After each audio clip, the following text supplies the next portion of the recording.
Okay. Tell the fans who may not know who you are, tell them about yourself. Okay.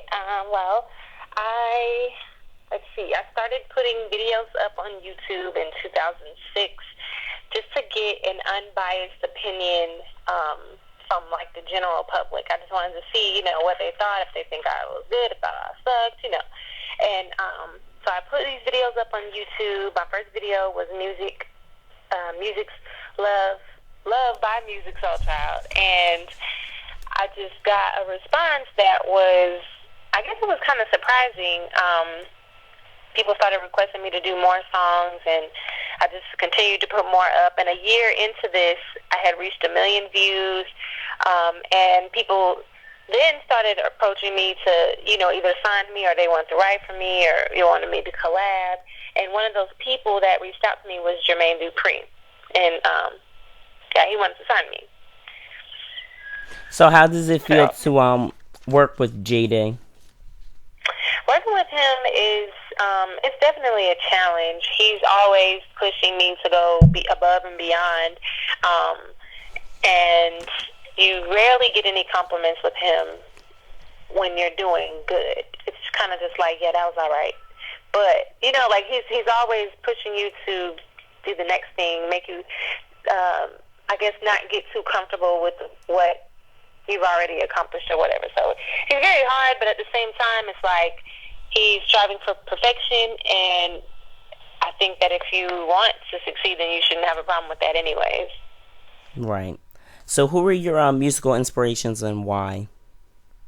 My musical inspirations consist of Whitney Houston, Aretha Franklin, Etta James, and that's as far as like back then goes. I like all of them because they all have like distinguished voices. They're all very powerful. They all each have a passion behind their voice that no matter what they're doing, like none of them really danced or anything. They just kind of just stood there and sang, and it's like you're still compelled and captured by anything that they sing, no matter what it is. And that's why I love them. That's why I try to I did a lot of their stuff in school, for talent shows and things like that, and I also keep them in mind when even doing my music now. Um, who else? SWV. I love Tank, and I love Destiny's Child when they first came out. I was like in middle school, and I like them because like Tank is just extremely talented, anyways, and he's fine. But who else? Destiny's Child. Like that's when I started thinking about like background vocals and all that other stuff and copying their runs. And SWV is just like a timeless group that it's just amazingly talented. Absolutely. So what age were you when you first discovered your talent? When I first discovered my talent, I've always sang, like, I grew up singing in church, but I guess I got into the choir on my own, like in school, probably middle school is probably when, everybody was telling me, like, you should sing, but I was kind of just like, oh, okay, thanks. But middle school, I started, to take voice lessons and getting in all these competitions and stuff, and I really, like, wanted to do it. So I Okay. guess that's like 12, 13. Hmm. Cool. So what is the craziest thing that a fan has done to get your attention? The craziest thing a fan has done to get my attention, probably just nothing too crazy yet. They do scream like they don't have no sense, but I haven't had like one of those crazy stories Mm-hmm. yet. I just like one time this girl asked me if she could have one of my bracelets, and I was like, oh, okay, like, because Right. people don't really do that. They ask for a picture or an autograph or a hug, but she was like, can I have your bracelet? Okay, Mm. but nothing crazy yet. Wow. So tell me about your album Dondria versus Fat Fat. Dondria versus Sapphire. Well, first I'll tell you about the title.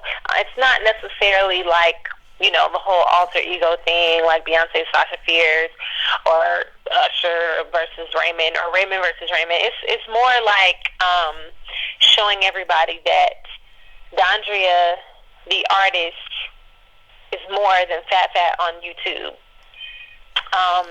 Fat Fat was singing other people's songs and, playing around, forgetting words, eating pizza and breadsticks and all that other kind of stuff. And it's just kind of showing that, I can succeed as an artist too. I can come out, I can have a top 10 record. My video can be number one on 106 and Park. It's not just me singing on YouTube all the time. Cool.